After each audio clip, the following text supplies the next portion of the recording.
Welcome to Find Your Strong, the podcast that's here to help you free yourself from food rules, fitness guilt, and those weird detox teas. Oh, do not get me started, Ella. All right, I won't. I'm Ella, nutritionist and intuitive eating counsellor. And I'm Christine, personal trainer, intuitive eating counsellor, and your hype woman for joyful movement. You are, woohoo!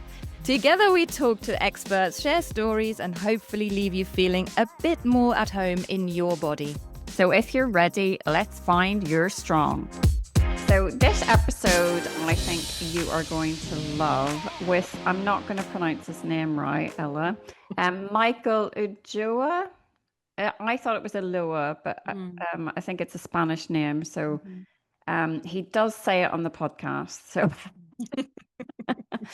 but I really enjoyed that conversation. I could have kept going, which is no surprise. What did you think, Ella? Oh, I loved it. He's so easy to talk to, and I really love his sort of common sense approach to fitness and nutrition. And the fact that, you know, he freely admits that he's sort of moved from gym bro to mythbuster over a period of time, and is quite open about the fact that, you know, 10 years ago things looked quite different for him than they do now. And yeah, I thought it was just really, really interesting, his approach to movement and to food, and how he works with his clients on that. I wasn't sure if he would be kind of pro weight loss or would be having sort of discussions about that. But please listen to the episode. There is nuance around every subject, and it's a really interesting approach that he has. So I urge you to listen to the episode. Give us your feedback. Let us know what you think. Like, share, follow, subscribe, all of the above. And we appreciate you very much. We very much do. Enjoy the episode, and see you next time. Hello, Michael. Really, really nice to have you. Thank you for giving up your time to chat to us today. Thank you so much for having me. I'm excited. Good, excellent. So are we, because we I think I speak for both of us, Christine. We've both been following you on the socials for a while and absolutely love your content, particularly the myth busting. It just makes me chuckle every day, and also makes me put my head in my hands and shake with disgust what is out there. I'm actually quite interested how you get all of that information, because I think my algorithm is now so in a bubble that I don't even see all that shit going on anymore. Yeah, I was going to say I'm really lucky. Maybe I'm not lucky. I'm lucky that I've now built up a bit of a following for calling out misinformation, that I get sent so much stuff now. So I think my phone thinks I'm quite unhinged with some of the stuff that I want to watch on social media. So yeah, I get sent every day like 4 or 5 clips that are probably worthy of being called out. So yeah, it's good in terms of creating content. Maybe not good for my mental health, but it's good. We gotta keep kind of fighting back against the misinformation. Oh, absolutely. And that must change your algorithm then, as you're saying. So it is. Honestly, some of the stuff I see is just I don't go on social media for enjoyment at all. I literally go on it for work, which feels a bit sad, because I did used to really enjoy going on social media. But I go on it now for work purposes and for kind of chatting to new connections. And yeah, I can't enjoy it as much. I use other platforms more for enjoyment now rather than Instagram. And it is that idea. I was sort of toying with the idea of leaving Instagram altogether, because I just find it a little bit toxic. Use that word that's bandied about, but it's more that I think you're absolutely right. It's about calling things out and actually staying when it feels uncomfortable to stay because of that. Because actually, this misinformation needs to be called out, and the more it's doing it does. that, And like most of the videos that get sent to me as well is usually from people saying, is this real? Or like, should I believe this? So it's not just people going, haha, this is funny, can you take the mickey out of it? Like, it's people genuinely being kind of hoodwinked, people being scammed out of their money because people are willing to exploit kind of misinformation or any confusion around supplements, nutrition advice, the way our bodies are supposed to look, all of these things. So it's that's why I keep doing it. I have so many more positive conversations through social media than I do negative, despite kind of a lot of my content maybe focusing on the negative side of things. Yeah. Yeah, it is super important, and thank you for sort of taking one for the team here because I think it's great what you do. Absolutely love it. I just watched a reel just before we came on of there's like this woman eating a raw steak in the car, and I just Oh, Yeah. thought, why is that? Why is that even confusing to anyone? That is not a good idea. But people are so confused Yeah. because there's so much Mhm. nutribolics and nonsense out there that you really don't know what's right and what's wrong anymore, what's okay and what is complete nonsense. Yeah, we don't. And even like I consider myself fairly clued up on Hmm. nutrition. I know the research quite well. And even still, sometimes I'll see something and I'll be like, oh, like, is that Hmm. the way it's supposed to be? So if mm, someone who is kind of deep in the research of nutrition is still being confused by some of the Hmm. messaging that's put out there, how is someone who has no nutrition training, has maybe been kind of fed a lot of disordered eating and exercising advice in the past, how are they supposed to navigate it? They just can't. Yeah, Hmm. absolutely.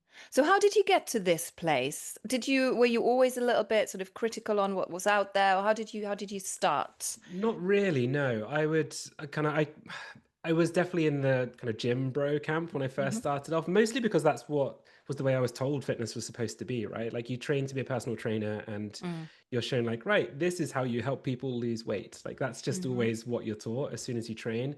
I definitely enjoyed kind of reading Men's Health, Muscle and Fitness magazine, all those things. So it definitely distorts your view of what health and fitness is supposed to look like. So when I first started off, kind of putting my foot into the fitness scene and then working as a personal trainer, I was very much everyone should count calories, everyone should take before and after photos. Like I definitely that was the approach that I took, and it's Hmm. that was over a decade ago now, and it's just been a slow evolution. It's not like one thing that changed that Hmm. caused me to take the approach I'm doing now. It's just been a slow evolution of working with so many clients, following fantastic people on social media and yeah. within the research base that are showing, oh, actually, the way that we've been told to do things actually are quite damaging and problematic. And it's just, yeah, been a nice snowballing effect, really, of all the things that I've learned and experiences of working with people. Mm. Was there a moment? Sorry, Christine, I'm just asking all the questions out. Ella, I'm just, honestly, I'm what just so words are you? curious. I just want to know so much stuff. And was there a moment that sort of pivoted you into this kind of arena? Is there something that you can pinpoint and thought, well, this is enough. I can't do this any longer. Not really. I guess if there was one moment, there's a couple of previous clients of mine, Sophie and Yvonne. If they hear this, they'll know exactly the moment I'm talking about. I created a piece of content, and I wasn't intentionally trying to shame people or anything, but the way I worded it was like, the way you exercise and eat should be, I can't even remember the wording of it now, but it wasn't good. It was something about like your kids are watching, therefore you really need to be aware of your behaviors and this kind of thing. And I think I just worded it in a really bad way. I mean, they were two clients of mine who were also friends, and they both messaged me at the same time, being like, I don't think this is as helpful as you think it is. And that was like a real moment of like, oh, actually, maybe the messaging that I've been told, the messaging I think is supposed to be helping people isn't helping people. Mm. And that was a good 6, 7 years ago now. And I think that that was probably the moment that I started to delve into a bit more of the research around kind of eating behaviors and eating disorders and all this kind of stuff, that you realize, oh, actually, I think there's another way that we can do this that is actually beneficial to the general population. Mm. Hmm. I of interest, and just because I'm very nosy, did you in the past ever struggle with any disordered eating or disordered exercise behaviors, or not so much? Yeah, I would definitely say I had some elements of body dysmorphia when I was kind of first starting off in the fitness world. I wouldn't say that I had an eating disorder by any means. I don't think it was that severe, but I definitely was very rigid in the way that I was eating. I wanted to track every meal down to the calorie and macro for a good 2 to 3 years because I was worried that if I didn't do that, then my progress would be kind of null and void. I definitely obsessed about the way that my body looked because once again, I was reading Muscle and Fitness magazine, told Yeah. if you eat and exercise like this, you will look like this person in the magazine. And I think back to that moment now, and all the pictures I had on my phone of physiques that I was striving towards, they were all taking steroids. I didn't know this at the time, Mm. but they were Mm. clearly taking steroids. So no matter how hard I worked, no matter how hard I kind of tracked my macros, I was just never ever going to achieve that look that they were telling me that I needed to achieve. Mm. And this is really interesting to me. So, what is your approach to Hmm. nutrition and fitness personally now? So, if you kind of Yeah, just yeah, tell us everything. Yeah, so wow. So in terms of exercise at the moment, so I have a 2-year-old and a recently fairly newborn baby about a month ago. So at the moment it is now just kind of do anything that I can do Mm. whilst I have the energy to do so. But if I kind of putting aside, if I may go back like 2 years ago before I had my son, I do triathlons, I've done Ironman events, marathons. I love strength training. I still do it kind of 3 times-ish a week now when I have the energy to do so. So I still very much love pushing my body and seeing what it's capable of, but it now comes from a place of this is exciting to see what my body's capable of rather than punishing myself for looking a certain way. And that's how my approach to exercise has changed over the last 3, 4, 5 years. In terms of nutrition, I'm always of the opinion that every food can be part of a healthy diet. So I literally consume everything that my body allows me to. I haven't tracked macros personally for 5 years or so now because I have no intention of doing it. Um, yeah, it's quite flexible, the approach I take now. It kind of bends and changes depending on what I'm pushing for in terms of exercise. It's just quite laid back is probably the best way to describe it. And in terms of the movement, I find this so interesting. You're saying you train sort of 3 times a week with strength training, and then if you can, if you get the time for it, how would you feel on a week where you don't get the time for it? Does it impact your mental health, or are you just like chilled? Oh, I'll do it next I'm week, or fairly chill. So this is actually a perfect example. This like I haven't worked out now for 8 days. Like this very rarely. I don't often go through periods like this, but my oldest son, has been sleeping really, really badly, mm, and it literally has just been surviving the day. yeah, yeah, And I definitely don't feel as good when I don't exercise, but I also realize that it takes a very long time to be kind of become untrained again. Like I yeah, can have a yeah. good kind of 2, 3, 4 weeks if I didn't do anything, like it would be fine. I could jump back into it pretty easily. So I think that just comes from experience and knowing what my body is capable of now. Like I just know that it's actually better for me mentally and physically to have a bit of time off whilst my body recovers from next to no sleep. And we go I, again when I can. Yeah. And that, yeah, I think that is a really important point because I kind of work with clients, I would say intuitively. So we sort of think about, I don't like the word consistency. And as somebody who's a personal trainer, that's a bit weird. But I have a number of clients who are neurodivergent like myself, and actually a strict routine just simply doesn't work. Hmm. And so I'm trying to work with them in a slightly different way. And I always talk about persistence. So keep coming back to the movement. Hmm. So starting again, keep Hmm. starting again, rather than thinking I need to work out exactly this way every week Hmm. consistently, or I will make no progress. Your progress may not be like that, but it will be kind of, Hmm. sorry if you're, it's a podcast. So the hand, We You're have waving to your have arms YouTube up and video down. so It's we can fine. see don't It's it. fine. work. Yeah, no, Um, I'm the same. Like, I don't have set days that I work out. I actually didn't have that previously before my sons were born, and I don't do that with most of my clients. Occasionally, clients do like a bit more structure. yeah, The yeah, occasional person I work with, just because of the way their schedule is or whatever, they do want to have set days. But I find we work out what amount of exercise would fit into a person's schedule on a weekly basis. I write up the workouts and then they do them in their own time. And I think that often flexibility breeds consistency. yeah. And if you have the set days, if someone skips a day, they beat themselves up, they feel worse, therefore they don't want to work out the next day. And I do find that the more flexibility, the better. And that's how I do my training now. I feel better about it. Yeah.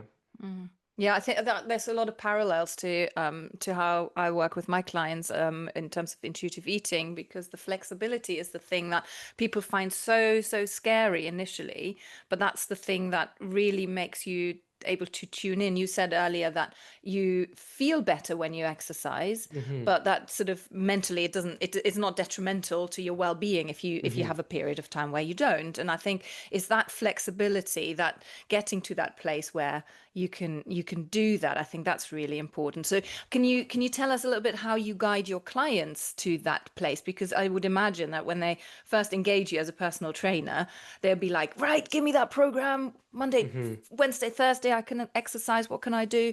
So how do you get people to Yeah. understand actually it's not about that? I think I'm quite lucky just because of the kind of content I create on social media. The people that reach out to me are kind of open to a Okay. slightly different approach of personal training. And it's very rare now that I work with someone who hasn't got a bad story or a negative experience related to working with a personal trainer in the past. So like they'll have a lot of preconceived ideas of what it's going to be like, and they'll chime into our phone call and they'll be like, oh, I've not worked out since we last spoke, expecting me to kind of berate them and have a go at them. And I think it takes them by surprise when I'm like, okay, that's cool, right? How do we move forward from here? Because that's really all that matters. So yeah, it's very different for every person I work with, but often it's just kind of meeting someone compassionately and empathetically, and not treating them like they've failed completely because they've skipped a workout. It's yeah, I don't really have like a set path of the way that I approach it. It depends on the person in front of me. I Yeah, I think I'm just quite an empathetic person. It feels weird to compliment yourself like this. I'm British. I know Go for it it. doesn't. We're not very good at complimenting ourselves, but I think I know. in terms of empathy and being able to adapt and mold yourself to the person you're working with is definitely a skill that I have. And usually, I like to think I navigate that pretty well. But yeah, I think that that's the perfect answer, because you are very person-centered. Then you're very much like, I meet you where you're at and I work out what works for you, rather than going storming in there with like, this is the program, works for everybody, here you go. So it's very much sort of Yeah, tailor-made to I each think it's individual. also a background. So I worked as an occupational therapist before Oh, right. working as a personal trainer, and I think I definitely, even though I don't think I really quite realized it at the start when I started working as a personal trainer, I think there's definitely elements of my degree and my experience there that does play into the way that I work with clients now, in terms of it being quite holistic and taking every aspect of their life into consideration. And it's, I mean, it's the only way you build consistency, right? Is when you do that. So the fact that most personal trainers don't is quite terrifying, to be honest. Yeah. Yeah, absolutely. We would love to talk about I say we, I'm just assuming, Ella, that She's not Go on, bothered. assume She said away. she's Let not me hear interested what at all. what you got to say. I'd love to talk about your nutrition, your experience with nutrition, how you work with clients and nutrition. And so we're both intuitive eating counselors. So that's kind of, and I don't really blend the two, in that I'll sort of work with movement with clients. And I sort of say, look, I'm not a nutritionist, so I'm not going to give you a meal plan. I'm not going to, and I'll kind of direct people to Ella probably, who need any help. But how do you work with clients in terms of that, Michael? Sure. So once again, there's not really a set path. I don't ever work with meal plans. I don't ever prescribe food. Not because technically I'm allowed to with the qualifications I have, but I don't like to. Like, I don't think meal plans are good, other than kind of helping someone become really good at following a meal plan. Yeah. It's one thing where, like, most of the people that reach out to me, I'm a personal trainer, most people that reach out want weight loss. Like, this is like 90% of the people that reach out to me for coaching, they want to lose weight. And it's always, the start is always, it's not tricky to navigate, but we have to have quite honest conversations when we get going. Like, I am more than happy to support someone who has weight loss as a goal. I'll never encourage it. I'll tell someone that they need to do it. But because so many people come to me for weight loss advice, it's all about approaching that with zero judgment and showing that, okay, that can be part of the process if you want it to, but I'm not going to put an emphasis on that at all. My emphasis as a nutrition coach, as a personal trainer, is about making you feel better, making you perform better. And we're going to do that by nourishing your body and giving it what it actually needs to thrive, making sure that your sleep and lifestyle habits and everything are in check. And that's the way that I approach nutrition. I'm never going to make weight loss a focus there. I know there's a lot of personal trainers that work maybe within the body neutrality, body positivity space, whatever the area is you really want to call it, that will refuse to work with clients on a weight loss basis. And I actually don't think that's as helpful. Maybe I'm not in the right, I'm in the wrong here, but I always think that the way that society demands people look and perform is so full on that I'm not going to come at someone with judgment for wanting to have a weight loss goal. What I like to do is say, right, this is one of your goals, but I'm actually going to redirect you to the things that are actually going to make you feel better and help you improve health markers. And I would actually rather if we didn't make that the focus at all of the process of us working together. And that's kind of the way that I approach things with my nutrition clients, especially. That's really good, because it validates that weight loss wish and says, well, look, yeah, can't blame you for wanting that. It's Yeah. not what I focus on. Let's just work on all of these other things. I really like that approach. I think the sort of body neutrality, body positivity arena can be a little bit, as you said, judgmental, and a little bit like a bit militant about, we cannot talk about weight at all. So I quite like your approach. I often say to clients that I don't work on intentional weight loss. Mm-hmm. We work on sort of getting a better relationship with food Sure. and their bodies and all of that. But I'm not invalidating their wish to lose weight, Mm-hmm. and I ask them to park it while they work with me or in our sessions together. So Yeah, that sounds similar. it is a really difficult one to navigate, and I Mm, know I do understand why some coaches don't work with it. mm, What I will say though is just the way that the fitness industry is set up now. mm, Unfortunately, people are going to chase it as a goal, and the way that people are doing it on a mass scale is horrific. The way that the people are approaching improving their health, the emphasis is completely in the wrong place, and I mm, think that by pushing these people away and back into the arms of coaches, they're going to completely kind of worsen their eating behaviors, worsen their mm, disordered behaviors. I think actually, if we can say, right, that's cool, like it's your body, your choice, you can literally do whatever you want with it. Yeah. However, I'm going to help you focus on genuinely healthy behaviors and some sustainability here. And I personally, I think that that's the way that we should be approaching it. This is really interesting to me because there's nuance here, isn't there? Oh, So, so I much. mean, Yeah, yeah, yeah. And I know that the way um, I do it, like some people disagree with, and that's cool. mhm, I think we need more open and honest discussions yeah. like this, where unfortunately a lot of people within the like body neutrality space or whatever you want to call it, they're not up for those discussions, and that actually just has a negative impact. mm, I was on a podcast with Dr. Jen Huber, who I know you've been on the podcast Mhm. with, Michael. And I was actually saying that a number of my clients and people that I've worked with since before I pivoted into the non-diet arena, they've been with me throughout. So they've kind of seen how I've evolved in my approach and all of that. And they started working out for weight loss. And now they work out because it makes them feel good. And I'm always saying, there's no judgment. If the reason you want to work out is about changing how you see your body or changing an aesthetic, it's because sometimes once you start working out, you can start realizing how it makes you feel. And then that becomes your primary reason for working out, and that becomes your I motivation. I think you're spot on there. Like Yeah. personally, so for example, I lift weights because it makes me feel better and I like to make my body stronger, but I also like the challenge of building muscle and I Mm, like filling out a t-shirt because I've built a bit of muscle, you know. So if mm, I have these as a goal, like yes, there's more to it than just an aesthetic goal, but it's certainly a part of it. Like yeah. who am I to then judge someone for having an aesthetic goal in terms of weight loss, you know? No. I think it is just so much more nuanced than weight loss is bad and not focusing on weight loss is good. Like I think there's so Yeah. much gray area in between, and it depends completely on like the experiences of the person you're working with in terms of the way they've approached exercise or the way they've approached nutrition in the past. And if someone comes to you and they've got a fairly healthy relationship with food and the way that they exercise and their body image, like I don't think we can judge them for wanting to strive for a certain thing. Like I just don't think that's my job as a coach to do that. Yeah.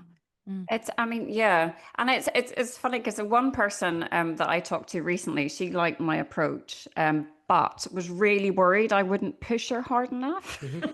because she was like, "Oh, but you're probably a bit soft with your clients," and I'm not at all. So, but I will, if you want to be challenged, I will challenge you. And it was almost like she was giving me a challenge. I'm like, right, you think I'm Yeah, going to be but soft? Come but on. there's a way that you can do that, Um, right? Like I think the people, especially with personal training, they sign up for a personal trainer and they think that we're just gonna like shout at them to make them yeah, hurt and to make them cry.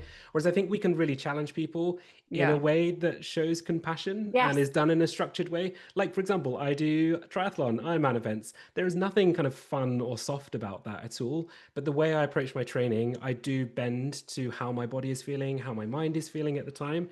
mm, And as long as we focus on that throughout the entire process, like yeah, you can absolutely do it in a healthy and sustainable yeah. way. Yeah. 100%. mm. Ella?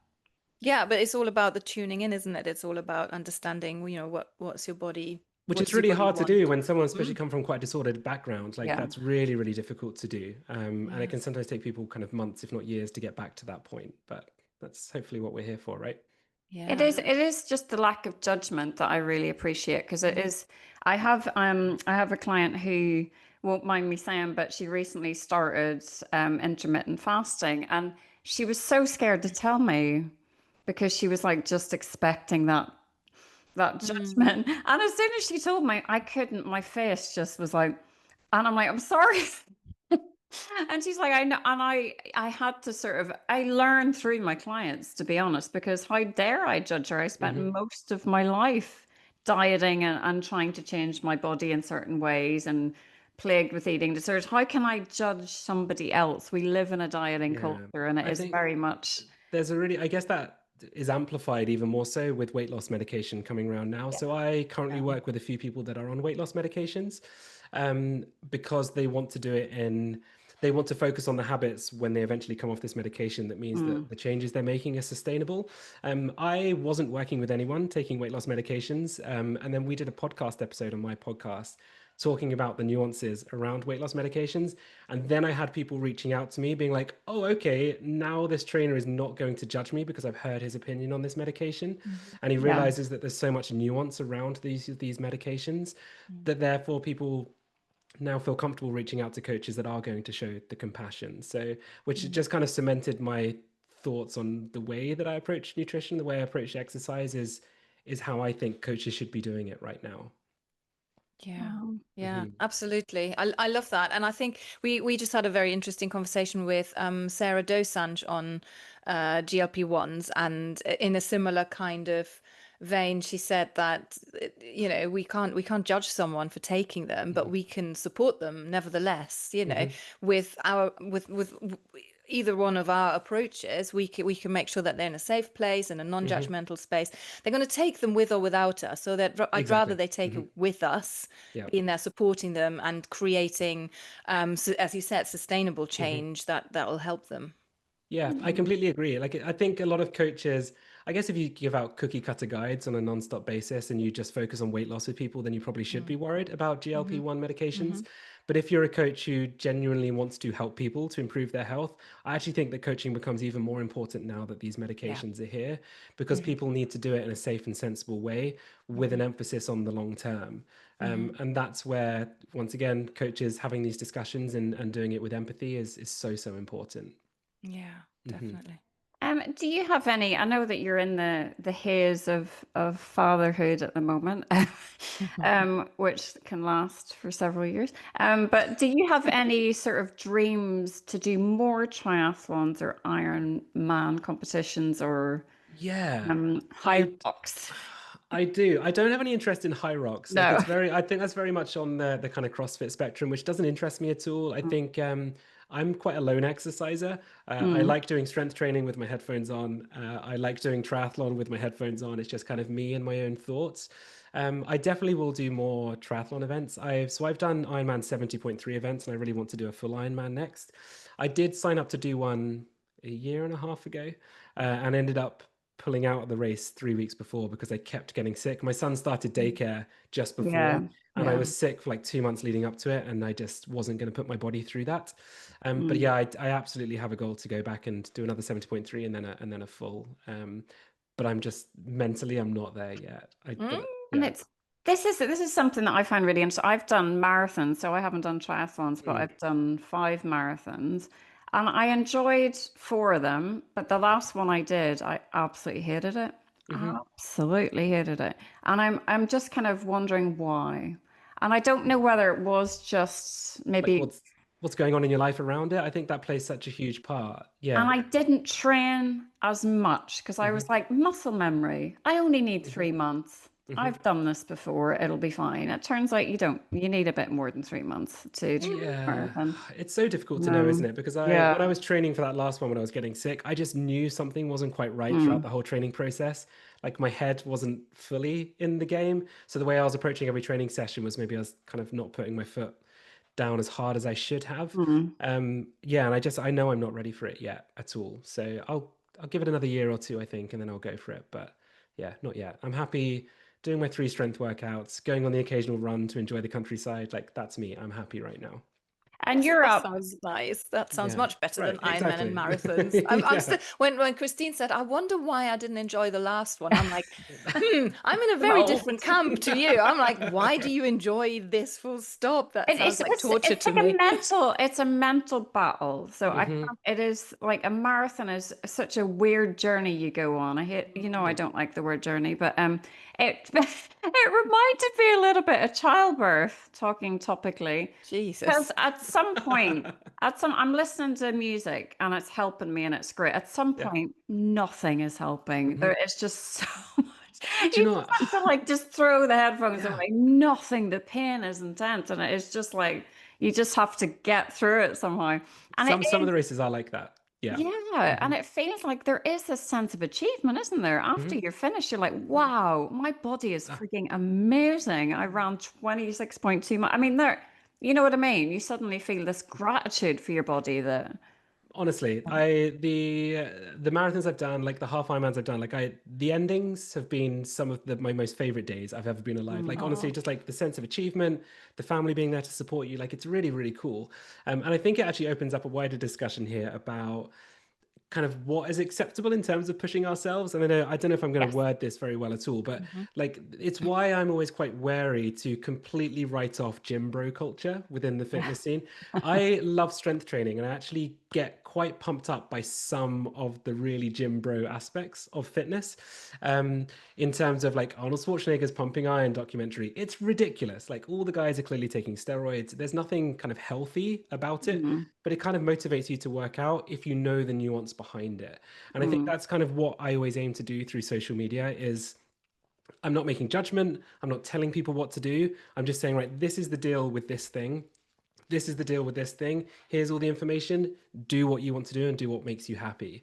And I think that nice kind of gentle approach to fitness is actually what most people need, mm. rather than someone telling them like this is the way you should do it and this is really really bad. I just don't think that's helpful. Mm. And it is hard to kind of walk that line between Mhm. punishing and challenging, because that is, you know, and also for the clients, because I think it's really important. I have some clients that really want to challenge themselves and want to kind of see what their bodies are capable of, and it's really important to allow them to do that in a Mhm. safe way. But I do still struggle with myself because I have always approached exercise in quite a punishing Mhm. way. But equally, I love challenging my Mhm. body. So it is like, and It's hard. Yeah, it's really it's hard to hard. It's navigate. like, am I punishing myself or am I enjoying myself? Ella's like doesn't understand. Yeah. Just like, Yeah. It's cool. It's honestly. yeah, it is really difficult. It's a really tough one to know. And I think that it only comes with experience. But yeah, I still haven't quite figured it out mentally how this concept of kind of punishment versus enjoyment is there. But I do think once again I always bang the point of just like see what your body's capable of, and that Yeah. doesn't necessarily mean running a marathon. To Mm. some people, that is pushing for a 5K. Like that can be Yeah. such a huge Hmm. achievement. So it's all Hmm. about kind of meeting yourself where you're at now, and then adapting as you go and as you learn. Yeah. Yeah, I was just going to butt in with exactly that point. I think it's a very subjective and individual thing, isn't it? Hmm. What does it mean to push yourself? You know, for some people, a push is to do a 5 minute stretch exercise, and I'll you know, leave good that. on you if that's what Hmm. you manage to do. That's Hmm. fantastic. For some people, it's an Ironman. I Mm. think it is. I think there is a lot of not peer pressure, but I have certainly felt the pressure to sign up to a marathon. Hmm. Never even got anywhere close to doing that. Let's just put that out there. But, you Hmm. know, a lot of my friends have run one, and I always thought, wow, I admire that. And I wish I had done it. I wish I had the medal to show that Hmm. I've done it and have done it sort of for personal achievement reasons.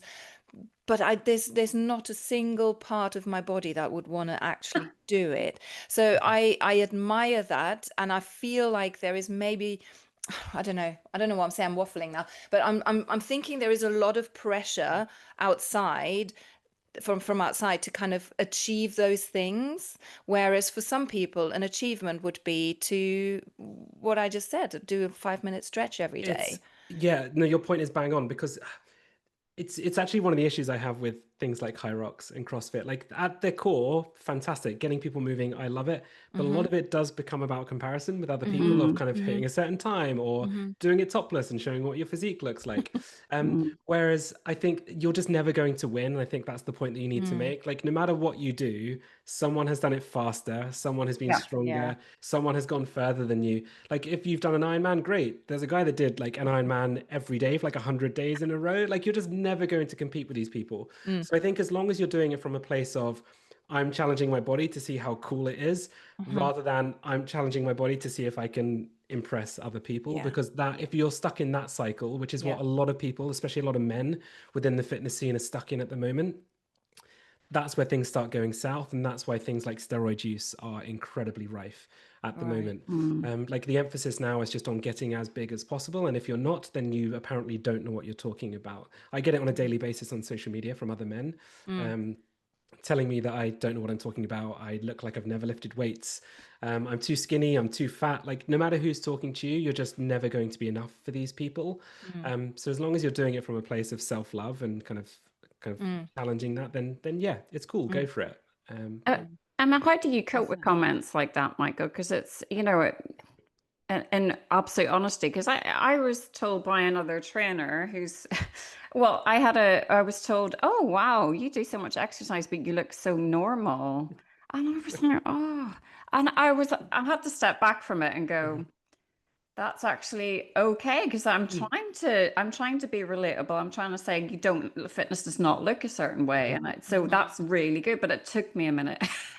Yeah, I It think just, there's so many layers to that comment from that yeah, person, because also like the perception of normal to the everyday person is now so skewed because of social media. absolutely. So what is a normal physique is actually someone who is completely obsessed with exercising, completely obsessed with tracking calories, probably taking steroids, and the physique that they have just isn't achievable by kind of 99.9% of the Exactly general that. population. Mm-hmm. So yeah, I get told that I don't have an impressive physique. Like that's cool with me. Like I've worked out consistently for 13, 14 years doing strength training. I've done multiple long distance events. Like this is what a really active, normal Active body can person. look like. It doesn't have to look like, but can look like. And if that isn't enough for some people, then I don't care. You I don't really care. don't care. Mm-hmm. It definitely used to impact me when I first started creating social media. Um, it's taken many years of dealing with that stuff to realize that it's not because of how I look that I'm getting these comments, is actually what the people are dealing with that is Exactly. causing the comments to come at me. I had a really interesting situation actually it was a couple of years ago now. I had a comment from some guy. It's always some guy who's showing his abs in his profile pic. Like without fail, it's a guy showing his abs. It was quite a long message. I can't remember exactly what it said, but it was basically saying that I didn't look like a personal trainer. I didn't know what I'm talking about. I wasn't big enough, blah, blah, blah. And I shared it on my story, and my good friend Beth, thank you, Beth, went and DM'd him and told him what she thought of him. And the next day I got an apology from this guy, Wow. basically saying like, oh, sorry, I'm in a really bad place with the way that my body looks. And I was just lashing out because Oh. something you said challenged my thoughts about the way Mm-hmm. that we need to look. And ever since that point, I just don't take anything personally anymore. Like it completely Mm. highlighted that this is nothing about me at all. Absolutely. And it's Yeah. why now, if you go through my social media feed, you'll rarely ever see a picture of the way that my body looks. Of course, I'm Yeah. in my content, so I can't completely erase that, but I'm not there showing how muscly I am. I'm not showing Mm. how strong I am because it's just not important to my Mm. message at all. 100%. I echo that, because I sort of always say my body is not my business card. I've Mm. used that.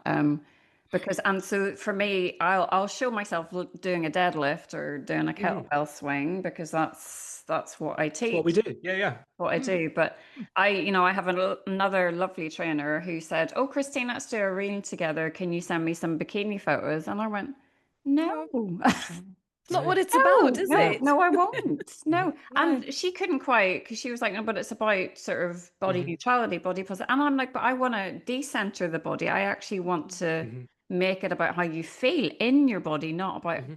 how we're looking at our body. So it was just really interesting. It's Um, so true. I actually received a message. I'm trying to flick it up on my phone as I'm talking to you here. And yeah, it literally, they'll show you the camera. And this is a podcast once again. And it's literally just a message from someone saying, show us your body to one of my pieces of content, because apparently, unless I do that, whatever I say just isn't valid. And it Yep. just, it's completely bizarre to me. But this is unfortunately, this is the social media approach to fitness. Like unless you have an impressive, I use air quotes as I say that, an impressive physique, Yeah. no one's going to listen to you. Yeah. And it's just bizarre. It's Yeah. completely bizarre. oh, Absolutely. goodness. Yeah, It it work is to do. it's really interesting actually to hear you say that, because I'm always, obviously I'm not from the fitness space, and I always draw the parallels to nutrition and eating, and it's Hmm. the same kind of thing with all these influencers, this is what I eat in a day and you should Hmm. never eat this, and this is what I have for It's breakfast. performative. It's completely Exactly. performative. This is Yeah. exactly it. And it's people are so desperate to find an expert to tell them what to Hmm. do. And we're losing track of actually tuning in and understanding what we need. And I think with all of these bikini photos, yes, if you want to put yourself out there in a bikini or topless or whatever you want to do, knock yourself out, but it is distracting from the message that we need to learn to understand what is good for us and what we need, not what person X with 15,000 followers is showing us to do. So I think it's really important to have people like you two who actually reject that. No, I'm not going topless. No, I'm not going in a bikini, and I'm not presenting my body as a business card, as you said, Christine. I think it's, yeah, thank you. I think it's really important. Yeah, I think once you start delving into, especially with athletes, but also people that work within the fitness space, I think if people really knew the true extent of steroid use, eating disorders, and body dysmorphia Yeah. within those Yeah. that work within the fitness space, I Mhm. think that a lot of people would stop putting these folk on a pedestal as much as Yeah. they do now. Yeah. We recently did an episode actually on kind of general steroid use and body image in men, and Mhm. the figures are absolutely terrifying, and they're Mm. only getting worse. Like since COVID, bizarrely, there was like a weird moment where I think a lot of people just sat at home looking at things like TikTok as they grew in popularity, Mhm. of like steroid use and body image issues, especially amongst men, just Yeah. skyrocketed past the Right. COVID lockdowns, and it's just keep on going, keeps on going, and I don't really know how we stop it now. I Mhm. was kind of hopeful when it sounded like TikTok was going to die out, but I don't feel Mhm. like that's going to happen now. So we just Mm. have to keep spreading this message. It's wild, yeah. Yeah, absolutely. This is really interesting because we obviously, Christine and I, sort of, I would say the majority of our clients are women. So the steroid use in men is something that I don't know an awful lot about. So would you say that has increased recently over the last few years? Yeah, it's wild. Okay. Some of the stats, and the issue is people are not honest about steroid use. So the stats look terrifying from those who are honest about taking them. So I think Mm-hmm. if everyone was truly honest about it, especially within fitness circles, it's really bad. Like there's even content now. I actually shared it with Kate, my co-host. There's a lot of Instagram pages now where they go around interviewing people in their gym, trying to guess whether they're on steroids, and they're all just kind of laughing and joking about it, and they'll be like, Mm-hmm. "Yeah, I'm on steroids, ha ha ha." And so I just think that the severity and the risks around steroid use have now almost been completely kind of pushed aside. So where people Mm-hmm. think it's a really normal and acceptable thing to do. Um, Mm-hmm. Once again, I don't think we should tackle steroid use with judgment and Mm-hmm. criticizing those who take it, but I think we need to Mm-hmm. start having the discussions about why people are turning to steroids now, Mm-hmm. because it's getting worse and it's scary. Yeah. Wow. Oh, And goodness. don't get me wrong, like the rates amongst women, steroid use amongst women is huge too. Like it Is as is, well. Mm. yeah, it's really Okay. high too. Yeah. Right. Hmm. Right. We should link to that episode in the show notes because you Yeah, talked that would be about it. that would We'll do just that. So it was on a toxic masculinity within the fitness space. Right. So yeah, it's Yeah. yeah, the numbers were, they even took me by surprise. I thought they were going to be high, and they even surprised me. So it's Wow. bad. Yeah. yeah, Wow. Mhm. gosh. I watched a documentary recently, and I can't remember what the guy's name was, but he was like he'd created this whole supplement thing about meat supplements or The Liver King. the Liver Yeah, King, the Liver yeah. King, and it turns out he was on steroids the whole time. But Yeah, he's just a prime example, of mm, like he was definitely kind of what we're talking about, ironically, on steroids, because it was so he had such a big following. yeah, But it's just a classic example of how fitness influencers grow a huge following around the way that their bodies look, whilst Mm-hmm. constantly saying, "I'm natural, I'm not taking steroids, I'm not taking steroids." And then I think it was an email got leaked of his. yeah, It was yeah, showing how much steroids use he was doing, and it was like tens of thousands a month he was spending on steroids. What? You could tell by looking at him, this guy was yeah. taking steroids. However, the fact that he grew a massive following by lying to people is worrying. Yeah. Mm. I know it's just so misleading, and Mhm. that's what come. Well, circling back to the fact that that is what we appreciate so much about your content. Mm. It's like debunking the fitness bollocks that's out Mm-hmm. Yeah, and there's a lot of it, right? There's a There's a lot of lot of it. it. It's only getting worse. Like I do feel like I was gonna say without making it too political, but please let's make it political. Like what's happening in the US at the moment, and Oh, just God. all of their systems being completely deconstructed, and now Mm-hmm. just I feel like within the last 6 months since Trump came into power, the misinformation is just absolutely skyrocketing now, especially amongst like carnivore crowds, raw Mm-hmm. meat drinkers, sorry, Yes. raw milk drinkers and raw meat eaters. It's yeah, you feel like you go through a period where things are getting better, and then it kind of spirals again. And I I feel think like we're in a pretty bad spot right now. I mean, to be honest, the whole skinny talk really caught me by surprise. The fact that we're all, and again, air quotes, dying to be thin. And it really is that kind of, I thought we had slightly moved on from that. But it's very obvious. I thought we had, but I think often we can sometimes get caught in an echo chamber where we meet some fantastic people on social media that are trying to fight against this. And we're like, oh yeah, things are happening. But then you look at the grander scale and you're like, oh no, we're just a tiny drop in a massive ocean of misinformation. And it's, I mean, luckily Skinny Talk's now been banned on TikTok. I know. That is absolutely every cloud. The fact it grew in popularity is worrying, but yeah, at least it's banned now. So yeah. And so Michael, we would love to talk to you for another 2 hours, but we tried to keep it to 30 minutes and we've gone over by 20 minutes, which of course we have. You surprised, Christine. No, not at all. Where can we find you? If we want to work with you, where can we find you? Is Instagram, website? Yeah, mostly Instagram is where I kind of create most of my content. Most people that work with me tend to follow me for a little while before reaching out, which I actually quite like because they tend to get my vibe and see whether we'd be a good fit in terms of working together. But yeah, Instagram is mostly where I put on my content. I have a podcast called How to Fitness that I do with my co-host Kate Lyman. And we just do kind of deep dives and a lot of debunking on there, which are always good fun. But other than that, yeah, my website is just my name. I'll let people look at the show notes because it's quite a hard surname to say and spell. But it's just michaelujoa.com. Yeah. And you're up in Edinburgh, right? Yeah, I've lived up in Edinburgh now for over 10 years. Yeah. Just before I started personal training, I moved up to Edinburgh. So I started personal training until I figured out what I wanted to do with my life. And 10 years later, I feel like I got the best job in the world. So I feel very fortunate. No, I went to uni in Edinburgh. So did you? Yeah, I love Edinburgh. And my daughter's about to go to uni and I'm like, why don't you go to Edinburgh? And they're like, follow Mummy's footsteps. It's a lovely city. I do love it. Like the weather's not great, if I'm honest. That's the one thing that lets it down. But yeah, I was only supposed to be here for a year whilst my girlfriend at the time, now my wife, was finishing her degree. She got offered a job by the university and we just stayed. And yeah, 10 years now. I've got a business here, 2 kids, a dog. Like, yeah, we're You're not going anywhere, are you? Not for a while. No. Brilliant. Thank you so much. We need to finish off with the very important question, Michael. Sure. Tell us, how do you find you're strong?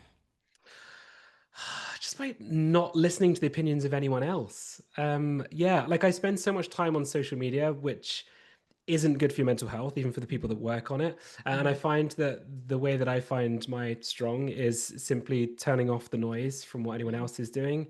I listen to how my body feels. I listen to my wife when she tells me I may be doing too much, and that helps me stay nice and balanced. And that's how I find my strong. Yeah. I love that. Brilliant.